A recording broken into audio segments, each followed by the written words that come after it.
welcome to the Wine Access Unfiltered podcast. I am Amanda McCrossin here on this interesting day in Napa Valley that can't really decide what it's doing. It was torrentially downpouring earlier. Now it's sunny. I think that's just how it is in Napa in February. But with me today, I've got a different member of the Wine Access team. You've met him before when we were talking about how to taste wine like a pro. Master Sommelier, Krug Cup recipient, and former Michelin-starred sommelier Sur Lucero. Nice to see you. Hi, Amanda. We've also got another guest with us today because we're going to be talking further about this Michelin series that we're doing around food and wine pairings. One of my favorite topics. Sir, I'm sure it's one of your favorite topics as well, right? Every time I take a bite of anything fantastic, I'm always thinking about what I want to drink with it. So it is a topic that I love to talk about, yes. Yeah, well, we're diving in. This 4-episode series is all about food and wine pairings, and we're focusing on the cuisines of different chefs from around the country, all focusing on their respective cuisines, and then also talking about some of the foods that they love in their respective cities. So we couldn't think of a better person to join us today to talk about all things Mexican food. Please welcome Chef Val Cantu of Californios. Welcome, Val. Thank you. Thank you so much for having me. It's the only 2 Michelin-starred Mexican restaurant in the country, right? Technically the world. I love it. Yes, that's a big boom. Global. Sir, you grew up in California, right? Yep, here in Napa. And Chef, you grew up in Texas, yeah? I grew up in a small town in Texas. Okay, so you both kind of have like familiarity a little bit with Mexican food. I grew up in Philadelphia where it, until a few years ago, was sort of a desert for all things Mexican food. Like the best that we knew was like Old El Paso or whatever, like came in the grocery store. We had hard taco shells and the ground beef and like the crappy spices. And that was my entree into Mexican food until I was like deep into my 20s. But when I moved to California, I discovered a love for Mexican food. It's an incredible cuisine that I think still very much flies under the radar for a lot of diners. And I definitely want to dig into that later. But it's a treat to have you here today to talk about not only Mexican food, but how to do Mexican food well in your home. And then, of course, how to pair it with wine. We're going to jump right into some of our cultural events that are going on in the wine world. I mentioned there's some rain here in Napa Valley, but some of our friends over in New Zealand are dealing with a bit more. So Cyclone Gabrielle just ripped through New Zealand's North Island, which is, of course, we're in February right now, just pre-harvest. More than that, 46,000 homes left without power. 2,500 people have been left displaced, and severe flooding has left people clinging to rooftops. This is bad news, obviously, for New Zealand, but also bad news for New Zealand wine as a whole, since we're kind of like right on the cusp of harvest right now. Sir, have you seen anything about what's going on here? Well, I know that we, like last year, we were having a pretty good shortage of also some difficult vintages within New Zealand. And then all of a sudden there was some relief and we got some more of them in for our customers and some of our favorites as well. And to hear that they're going to go back into having a little bit more difficulty, that's just, I got some friends over there I need to check in with. Yeah. Chef, are you a fan of New Zealand wines, Sauvignon Blanc, Pinot, any of the sort? Yeah, I love New Zealand wines. I don't know like that many top producers, but yeah, we've had some great ones in here. Obviously we love our Sauvignon Blancs, but sir, you guys have brought in some incredible Pinot Noirs from like the Central Otago that have kind of blown my mind and made me question everything I thought I knew about New Zealand winemaking. Yeah, I was lucky enough to be down there in I want to say it was 13. Yeah, it was 2013. And yeah, it's just stunning and dramatic. You can tell that wine with intensity and wine with elegance and purity can come from this place on earth. They're gorgeous wines. Not even just Central Otago. Other places make really great Pinot Noir in New Zealand as well. Yeah, I look forward to seeing more from you guys, although I think we're definitely going to be seeing kind of a rough 2020, what are we at, 2023 vintage from New Zealand. So we're definitely thinking of our friends down there and thoughts and prayers to everyone that's been affected by this insane weather that they're having right now. Something else that's insane that's going on, and I'm sure, sir, living here in Napa Valley, you're familiar with Pierce's disease, yeah? Yes, I am. Hmm. Yeah. So for those of you who are unfamiliar with Pierce's disease is one of those things that can really devastate your wine crop. And it has gotten extraordinarily bad as a result of the glassy-winged sharpshooter that has infiltrated over the last 20 or so years. But now research has maybe given us a light at the end of the tunnel. The CRISPR gene editing technology is now modifying the genes of any organism, and now specifically that of the glassy-winged sharpshooter. And so basically what they're doing, and so did you read this article? Because it's fascinating. It sounds scary all of a sudden. I think we should dive into that a little bit. But like, so of course, I'm sure you've heard of like CRISPR gene editing. It's very controversial in a lot of different ways. And I think when we think about the downstream effects of what that can do, our brains spin a little bit. But as it relates to the glassy-winged sharpshooter, essentially what's happening is this critter is going around and it flies incredibly fast and incredibly far. And the Pierce's disease kind of sticks to the inside of the mouth of the sharpshooter and makes it so that it can not only take out, what was once just, a few vines here and there is now devastating entire lots, because it can move so quickly and so fast and so far. So what they're doing is modifying some of these glassy-winged sharpshooters to make the inside of their mouths almost like Teflon, so that bacteria can't actually stick in their mouth and they can't continue to carry and transmit that disease further. And so some of the effects that we're going to see from that is obviously less use of insecticides, which is great. But I think I think to your point, Sarah, it does call into question, like, what are the downstream effects of that? Like what happens if we start modifying things like this? And should we be looking to work with these pests instead of in a more holistic way, instead of modifying them in a lab somewhere? I don't know. Terminator bugs doesn't sound too great. You never know what's going to happen, right? Maybe then they're prone to do something even worse, They do destroy about 40% of global crop production each year. So it's not just limited to grapes. This actually affects a lot of the crops in California and across the globe. So, as a chef, I think this is a good thing too, right? This means maybe your food supply is a little less affected. So we'll see what happens. We'll keep everyone posted. As always, these articles are going to be listed in the description below. Moving right along to this past weekend's more exciting news. Sir, did you take part in any of the Premier Napa Valley festivities that just happened? I didn't. I had I really, really wanted to, and this is like really one of the first years I haven't really. Yeah. But I, like growing up here in Napa and living here, usually it's like I get the bug, and I had the bug, but I just had other commitments that I had to take care of. Yeah. It's a big week, and I spent most of the week going to lots of tastings. For those of you who are unfamiliar with Premier Napa Valley, it's a huge auction that happens once a year just for the trade. Super special bottles of wine that are crafted by our friends in the wineries, that are different from what they would normally put out. So these are one-off cuvées. Average price of the bottle, you want to guess what it was? For and this is everything, right? Like this is like Chenin Blanc, Cabernet Franc, sparkling. Average price of the bottle, I'm going to throw out $88. $88. That is on the low side. Is that on the low side? Okay. Add a 2 in front of that. $286 is the average price of the bottles that was sold. 11,000 of them were sold to different people in the trade. And in fact, our friend Vanessa Conlin snagged a lot for us. So you'll be seeing That's that right. hopefully down the line. Yeah. She and Joe grabbed that Morlaix lot, which was delicious. It's Cabernet Franc coming from Oakville. That will not be on the market for quite some time. But do you see any traffic coming to the restaurant? Have you heard of this PNV extravaganza, Chef? I've heard of it, but I don't know. We didn't have anybody here this year that was like specifically talking about it. We did a big event on Saturday where we celebrated sort of like our 10th year anniversary, starting as a pop-up 10 years ago. So that was really our focus on Saturday. Congratulations. Wow. Congratulations. 10 years in business as a restaurant. That's a huge accomplishment. Did you pop some good champagne? We had a lot of cocktails. Our first pop-up was 10 years ago Saturday, and we first popped up at a cocktail bar named Big. And so Mo Hodges, who was the bartender there, was here making some really amazing cocktails for everyone. Did you do some food with it too, or? Basically, the canapes were paired with cocktails, and then we moved into wine, and then dessert cocktail as well.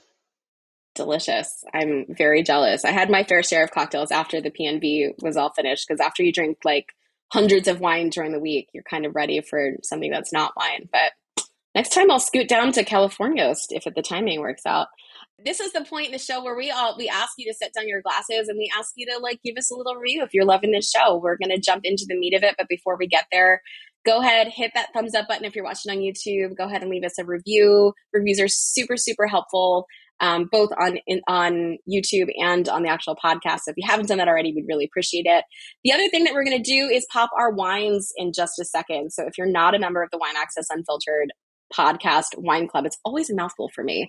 If you're not a member of that wine club, this is the time to do that as well. We've got descriptions and links below for everything. We have so much fun sourcing the wines. Every wine that you get is going to be from a specific episode of the podcast. Today, we're drinking 2 of them. One of them is actually a callback to another episode. So everything is sort of like interlaced, interweaved. We have a lot of fun with it. So if you don't have your wines already, go ahead and grab them, chill them down, and we'll be right back to get into all things Mexican food. All right, everybody. Hopefully you have your wines in hand. I know I do. I've got 2. I've got a red and a white. And my friend Sur Lucero helped us today with the red selection. Vanessa and I took care of that Txakoli. That's in my white wine glass right now. But Sir, since you are a member of the wine team, I'd love for you to just kind of walk us through these wines before we even start talking about Mexican food and what makes them so delicious with. Sure. So Txakoli was this grape varietal right when I was just becoming a sommelier in 2000 and end of 2004, 2005. Was introduced to me by one of my really great wine mentors, Paul Roberts, over at the French Laundry. Yeah. And he's like, Txakoli. He's like, Txakoli. I'm like, what is this? I'm like, this is kind of like nothing like I've ever had. He's like, yeah, it's lean, crisp, sharp, minerally. And it's just like more about purity than it is complexity. And way back then, I remember everybody talking about complexity. Wine has to have complexity and complexity and complexity as I'm kind of forming all of these ideas of what a great wine is in my head. This wine comes along and it's just like, it's like super sharp and super focused and bright and kind of limey and citrusy. And it's not about all kinds of layers of flavors. It's really about being really quite pointed and sharp and intense. And it's always been a refreshing, really just delicious wine to enjoy. You drink them young, you drink them fresh. They often have like a little bit of a effervescence to them as well. So this is a Txakoli. They come from Spain, specifically from like the Basque Country.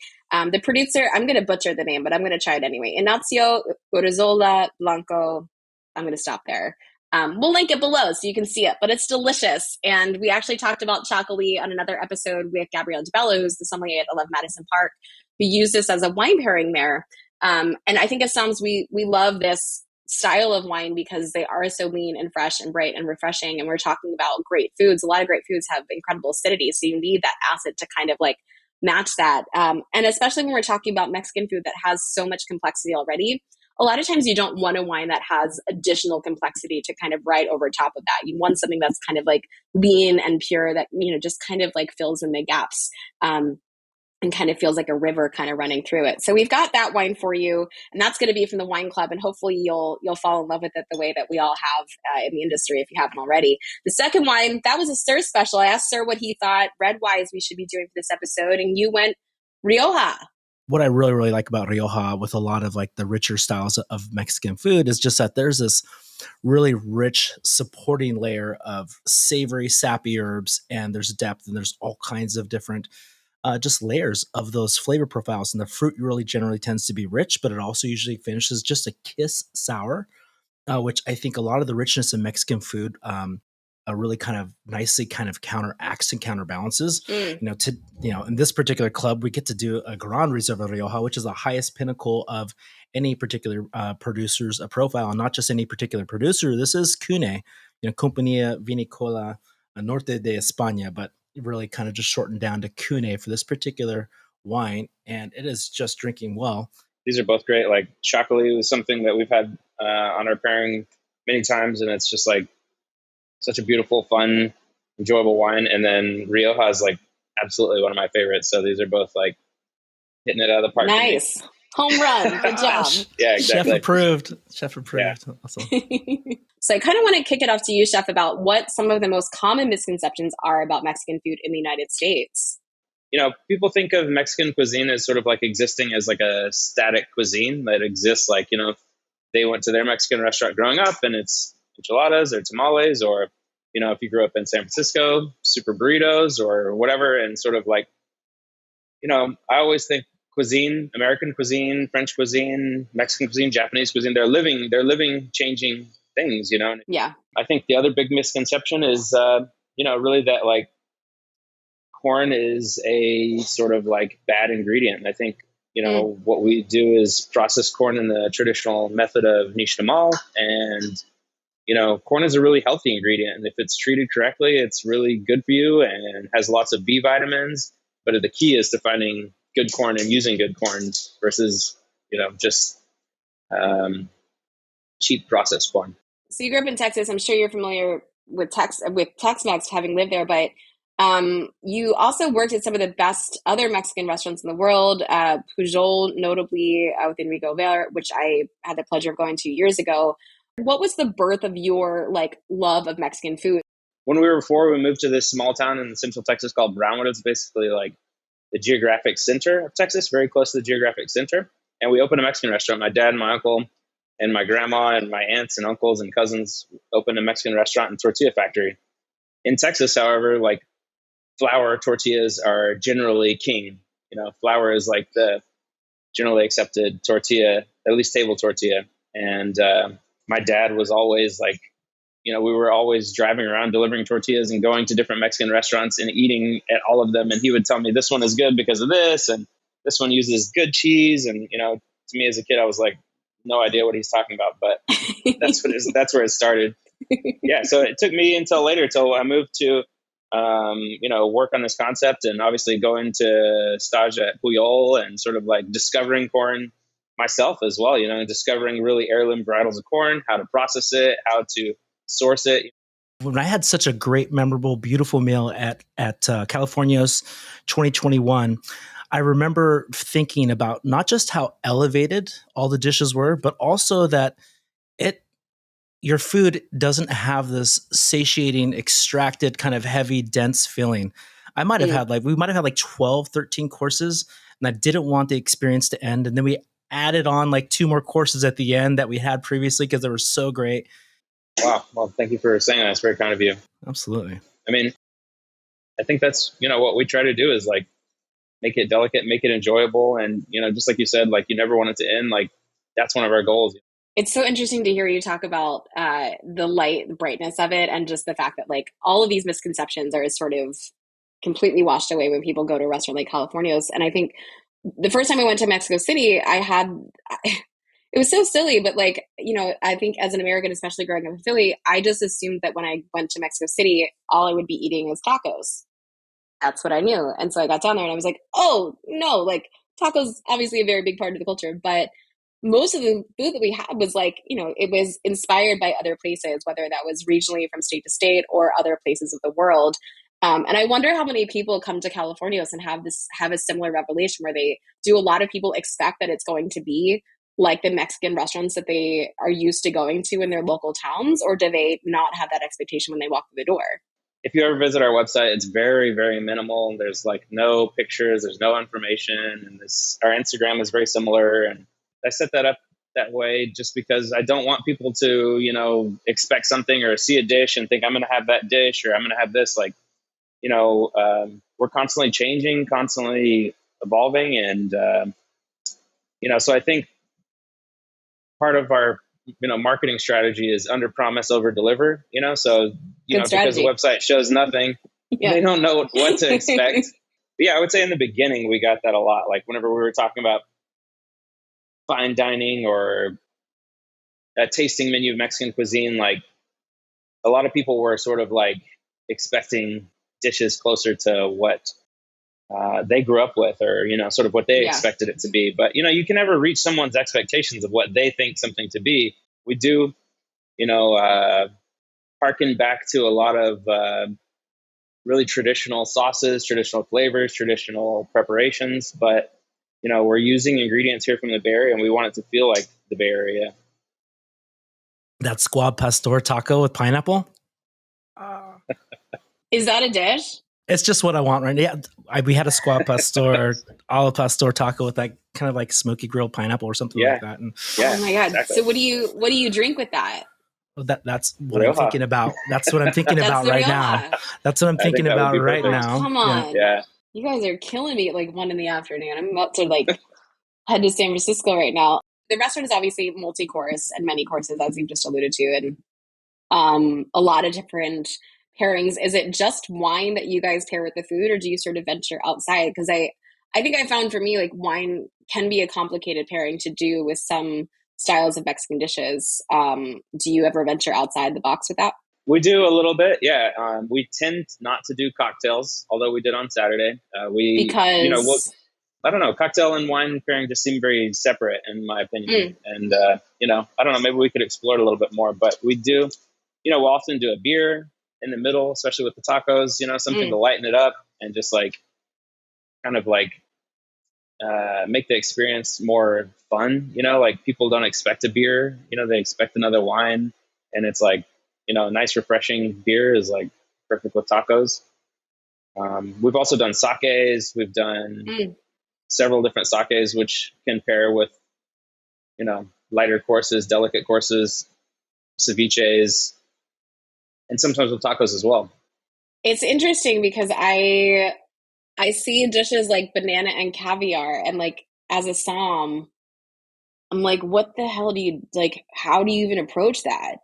Like what? So I guess like I want to talk a little bit in a second about like what you're doing at home, but I do want to talk about what you're doing at the restaurant because one, that is an insane dish that I have yet to try, but like just looking at those two ingredients together, I'm like, what do you do? How do you approach a banana and caviar dish? That's wild. Yeah, Charlotte, my sister-in-law, she started the wine program and was in charge of the wine program whenever we started that dish, and she was upset with me whenever I told her the description of that dish. I bet she was. But we pair it with like a really lightly sweet champagne, and Mm, caviar and champagne, classic pairing, and just like again brightens it up. Like the banana is not as sweet as you think it is. You think it's going to be. It's a light green banana before we grill mm, it, and we grill it, baste it in like a goat and sheep butter, and then put it with the caviar and like this date sauce essentially. mm. And so it's like it borders that line of savory and sweet really. Yeah, So champagne, a lightly sweet champagne, is like what we've got with it right now, and it's really really delicious. that sounds delicious. I do remember this dish. I do remember looking down at it. I'm like, that's a banana, like cut in half, and like that's caviar on top of it. I'm like, wow. And I sat with the dish several times after a few bites before I even looked at whatever wine was paired with it. And just remember thinking about the texture and the contrast there between something creamy and the banana was still kind of just semi-firm, but also Hmm. savory. And it was a really, really fun experience. I remember what came to mind was a really dry Cercial, like just like an old Madeira, Mm, like, maybe yeah, like something like 20 plus years old, but just like totally. salty, but still tight and light, you know what I mean? And just, with enough of that kind of slight briny saltiness to kind of work with caviar, but like, it's like caviar is an integration of the dish. I don't really necessarily feel it as like just caviar by itself as a dish. So it really kind of gives a little bit more play, I've thought, to many other things besides just thinking, oh, you have to do, white burgundy or Yeah, champagne or something like that. It's just, yeah. it's always everybody's entire life experiences kind of going into the idea of what they would eat or what they would want to drink with this. And I remember the first thing that came to mind was like, oh yeah, old Cercial Madeira would be kind of fun. Or Madeira, underrated wine. We should do a whole episode of Madeira someday because it's so good. What about Mexican wine? I mean, we always talk about where grows together goes together. I know you guys are not, you're Bay Area inspired as well. So it's not specifically just Mexican wine, but if you're Mexican food, but do you have Mexican wines on the list? Is that something that you've worked with? We do have some Mexican wines. They have like a different approach to winemaking, I think, than a lot of other winemakers. They just like take the rules away and mix all the different varietals that you wouldn't normally see anywhere else in the world. yeah, they do Interesting. do that. And they have they tend to have a bit of saltiness to them as well. Mm, So Yeah. I've been down to Baja and Ensenada, and so has Charlotte and a couple of other wine team, and it's really hard to source great Mexican wines. mm, We have a couple on the list, and we've had Agua de Piedras, so like a sparkling wine, and mm. we just brought another sparkling in, and the sparklings can be really delicious, and they have like some of that salinity to them. They finish just like with a little salinity that's really, really nice, and can pair with the food.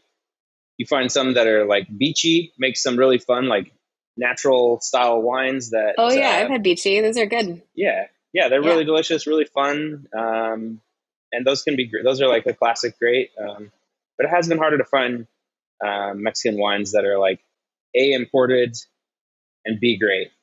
Yeah. So you guys have brought some into Wine Access, right? Like maybe like one Yeah. or two.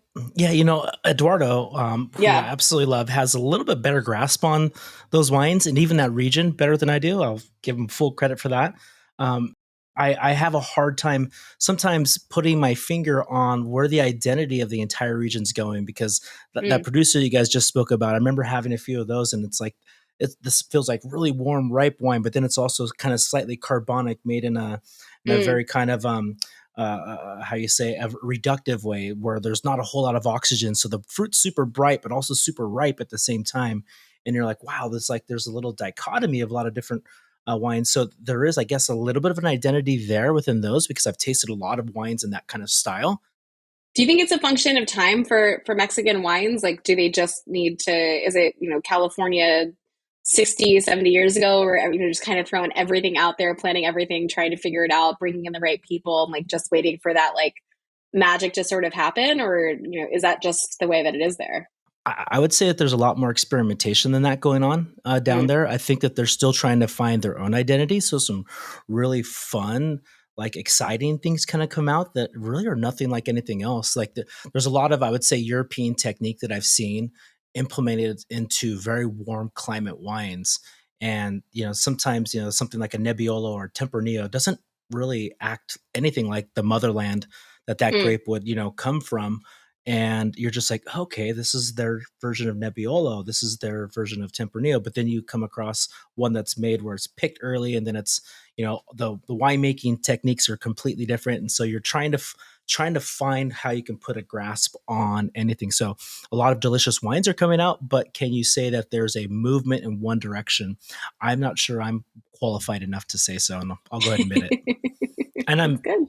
I'm You I'm know, you know American, what but you don't. I think yeah. it's exciting. I've been trying to keep my finger on the pulse there, and I do need to get down to like the Baja and Sonata region to do a little bit more digging and what's going on in the wine regions there. But I get a lot of questions about it. On TikTok and Instagram, people ask me all the time what I think of Mexican wines. And like to your point, Jeff, like there's just not enough representation here yet. I will be curious to see if that changes down the line.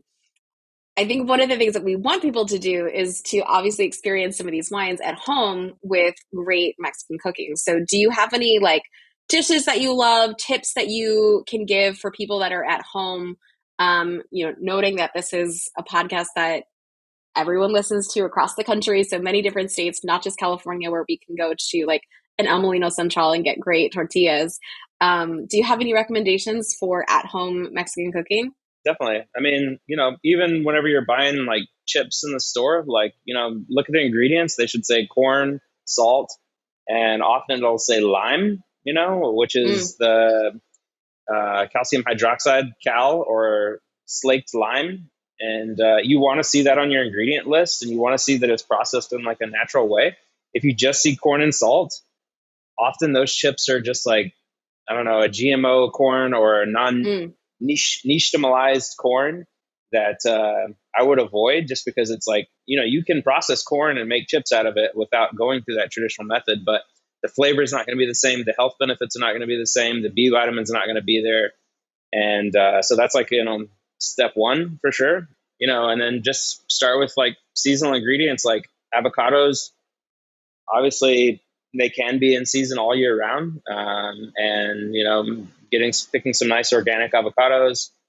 I would say use, a lot of people in the US use jalapenos. I would say serranos are, you know, Mm. something that should be explored. Can be a little bit spicier, but like the flavor, the complexity is like, I would say higher, and just like, you know, I love them.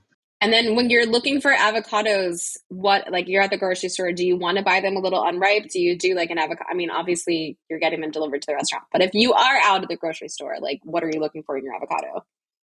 I'm always squeezing all the fruit, feeling all the fruit to make sure it's nice. And if you're gonna go home and use them right away, or feel them. If they're like, they should have a little bit of give, and then you can store them in your fridge as well, and they'll keep for longer in there as well, and it won't oxidize so much. Yeah. You guys, your best day in life, I promise you, go get a bag of socials, make your own guac, and pick up this delicious Txakolina. You'll cry. It's so good. Like I want to leave this podcast right now just so I can do it. What about something like tacos? Any tips on making tacos? I mean, Lord knows, like, God bless my mom, but like if I eat another hard shell taco, it will be end game. So any recommendations on like the taco front, or if you want to experiment in Mexican cuisine, should you just avoid tacos altogether and work with like a different cookbook or a different style of cuisine? No, I think tacos are great. I think coming from Texas, like Tex-Mex was huge. Obviously we ate a lot of fajitas. People in Mexico like cringe at the word fajita because they're like, what does that fucking mean? But for us, it's like an easy way to grill like chicken or beef and put some nice sauce on there and enjoy it in the tortilla. And it's simple and it's delicious. It's like, I don't think there's anything wrong with it. I think like Tex-Mex is its own regional cuisine and should be respected as such. I think that's a tricky thing with Mexican cuisine. Doing a lot of the sauce work, a lot of those like sauces are complex. I think like starting simple is the best. You can make a tortilla soup, which is just like chicken stock, and like start with like some guajillo chilies. Like bring in one dried chili to your house and steep that in some chicken stock and then see what that flavor is like for you, and see if you like it, and see like how much heat you can handle. Obviously spice and wine are like something that have to be like really balanced. We try to I think all of our cuisine is like warm. It's not going to kill anyone. We get people in here that ask for really hot sauces and serrano peppers on the side, and we're happy to accommodate because we like those things too. So just starting with like one dried chili. Guajillo is a great one and pretty generally available. And then you can if you char some tomatoes, you can blend that in with onions and garlic, and then boom, you've got a really delicious like salsa there. What are you eating at home? Are you eating a lot of Mexican food at home, or are you just like completely avoiding altogether?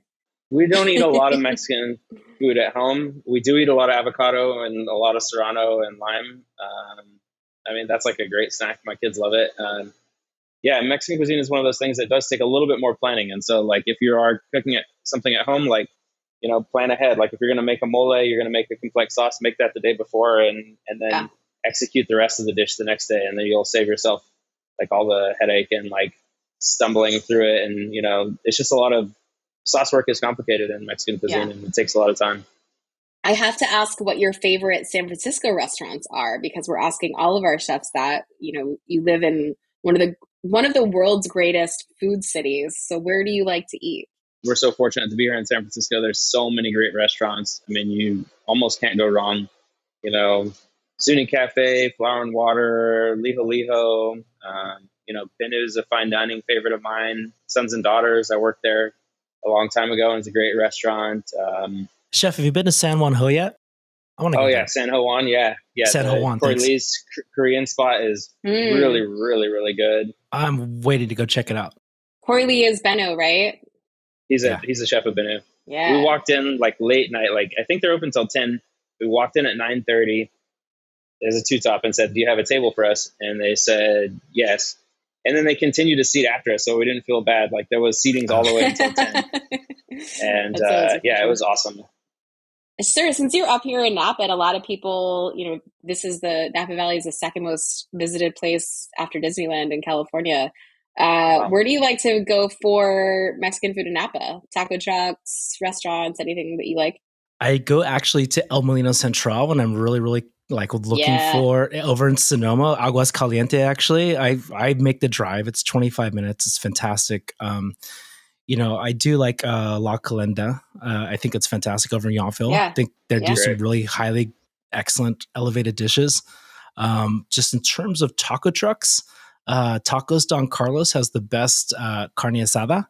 It's always crispy and it's always salty and it's always, it has that crisped by the fire kind of smoky flavor to it without being rubbery. You can tell it's not sitting in some sort of like some kind of like steam warmer, keeping like, they're actually cooking it in that truck over a real live fire. That's, it's got that smokiness to it. It's really, really hot.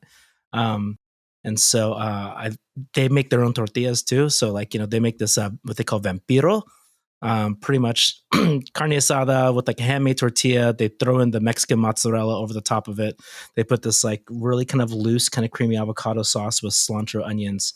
I usually omit the green salsa because there's plenty of sauce with the avocado, but that particular taco with the handmade tortilla used to be like $2.50. I think it's maybe like $3 or $4 now, but like I'm always so glad to pay it.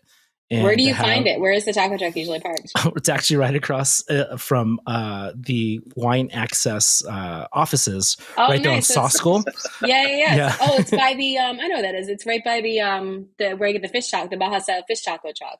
Yes. I think it's across the street. Yeah. There's so many good ones. I always tell people if you're in Yountville, like, yes, La Calenda, which is a Thomas Keller restaurant, amazing place. Love that place. I think they actually do like frozen margaritas, which I'm a big fan of. We've got a couple of questions from the audience before we go. Chef, you mentioned mole earlier, so I think this is an appropriate one. Tips for making mole at home and what to drink with it. Yeah, I mean, I would say go slow. Like you've got to toast all your spices and chilies like really slow and cook them really slow together. And then what to drink with it? God, Rioja's great. You could even go richer. I would say you could move to like Sir's flashing his Rioja across the screen. Yeah, Rioja is like always great with Mexican cuisine. I think. I think you could even move to a cab for a mole. If that's like a light cab, a fresh cab, something with some age on it, maybe, and that would pair really perfectly with it, I think. Mexican wine to try. We sort of touched on this a little bit earlier. Laura Coffer, who always helps us with like producing these episodes, she mentioned Magone, Casa Madera, Bruma, which I know is something that Eduardo has brought in before, and Lerton. We had two really delicious wines. I just want to talk about them one more time before we go. We had the Txakolina, which is the wine club wine, delicious bottle that is going down way too fast and super low alcohol. So I don't even feel that bad about it. It's only 10.5% alcohol, just slightly spritzy and delicious. Great with guacamole, great with pretty much anything. Amanda, you want to know something funny, Amanda? It's like I didn't have, when I was dumping out the rest of my Txakoli, I didn't have another glass. So my water glass became my Txakoli glass. Nice. And as picking up my water glass, I'm like, oh, there's going to be Txakoli in this. And I'm going to taste this. And I tasted it. So good. Right now. And it's limey. It's crisp. It's just like refreshing. It's you can't really like you can keep diluting this wine. It's still exactly good. What it is. I mean, I'm not saying, hey, serve it with ice, and sparkling water. It's delicious where it's at. And it stays true to its kind of, I guess, its profile, its type. The other one was the 2050 Cune Gran Reserva, the Rioja, which is delicious with all things mole and basically all Mexican dishes. I think we've established by the end of this podcast. Thank you guys so much for being here. This was a really fun conversation. And I think this is just going to be a theme throughout the rest of the series that I'm starving now. I feel like I have not properly satiated myself to have done this podcast. I'm going to go fix that right now via hopefully some tacos. If you all are not joined in on that Wine Access Unfiltered podcast wine club, now's the time to do so because we're having so much fun doing it. And we'd love for you to join in. If you haven't reviewed this, go ahead and do that. And of course, if you haven't liked and subscribed, you're late. Just get on it. Don't be late anymore. We won't be mad at you, but you're late. Thank you both so much for being here. Please go check out Chef Val at Californios. If you can get a restaurant, if you can get a reservation, it's difficult these days. Please go check out that restaurant in San Francisco. Sir, it's always a pleasure to have you, and I'm glad you were co-hosting with me today. Thanks, Amanda. Chef, thank you so much. Yeah. Thank you, guys. Thank you so much for having me. It's great chatting with you guys. This is the Wine Access Unfiltered podcast. We're your hosts, Amanda McCrossan and Sur Lucero. This podcast was produced by associate producer Laura Coffer. We'll see y'all next time. Cheers.